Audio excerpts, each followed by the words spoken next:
Konferensi KTT ASEAN ke-42 pada waktu itu di Labuan Bajo. Ini simbol kekompakan antar negara tetangga yang bersahabat.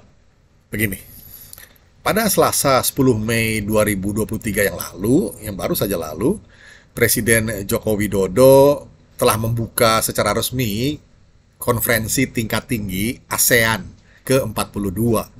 Waktu itu dibikin di Labuan Bajo, Nusa Tenggara Timur, NTT ya. Kali ini ada anggota baru, yaitu Timor Leste, ikut gabung. Sehingga negara-negara ASEAN berjumlah 11. Ada Indonesia, Singapura, Malaysia, Thailand, Filipina, Vietnam, Brunei, Laos, Kamboja, dan Myanmar.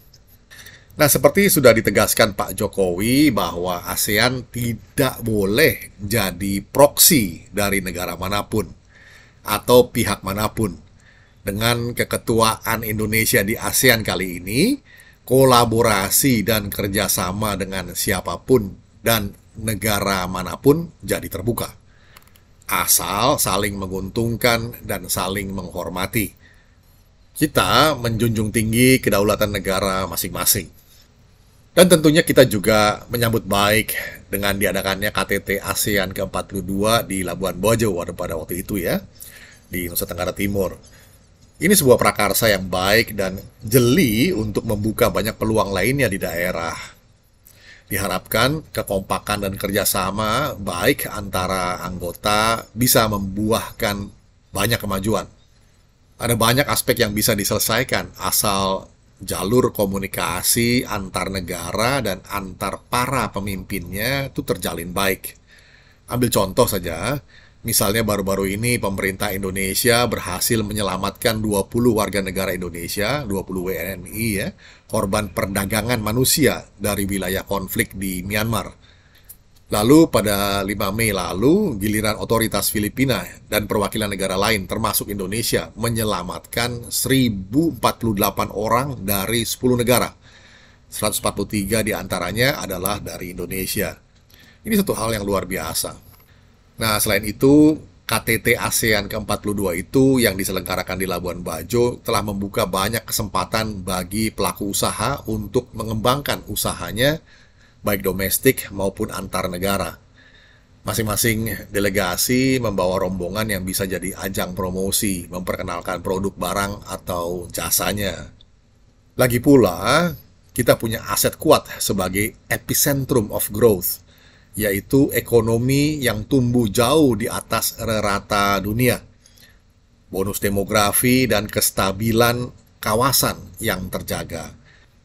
Nah, kita harus bekerja keras untuk menjadikan ASEAN Matters, epicentrum of growth. Kekompakan itu perlu untuk menghadapi situasi ekonomi global yang belum sepenuhnya pulih, ditambah dengan rivalitas di dunia yang semakin tajam, dan dinamika dunia semakin tidak terprediksi. Banyak hal dalam ekonomi yang di luar prediksi sebelumnya. Kekompakan membuat ASEAN semakin resilient terhadap challenges yang menerpa.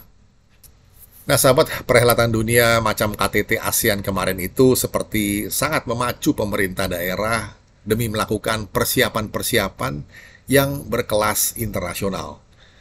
Ini segala fasilitas penunjangnya mesti diperhatikan juga tentunya waktu itu. Rumah sakit, ketersediaan dokter atau tenaga kesehatan, suplai listrik yang kontinu, fasilitas jalan, dan lain sebagainya. Perhelatan seperti KTT ASEAN itu memicu perbaikan dan peningkatan layanan di segala bidang. Itu menjadi presiden yang baik dan juga pemicu untuk kita naik ke taraf berikutnya. Nah, KTT ASEAN yang diselenggarakan di Labuan Bajo itu menjadi penting karena bernilai strategis, internal maupun eksternal. Bagi kita, ini adalah pemicu untuk memperbaiki diri, meluaskan layanan yang kelas dunia di daerah-daerah. Kiranya bisa menjadi perspektif. Kita jumpa lagi di session berikutnya. Terima kasih.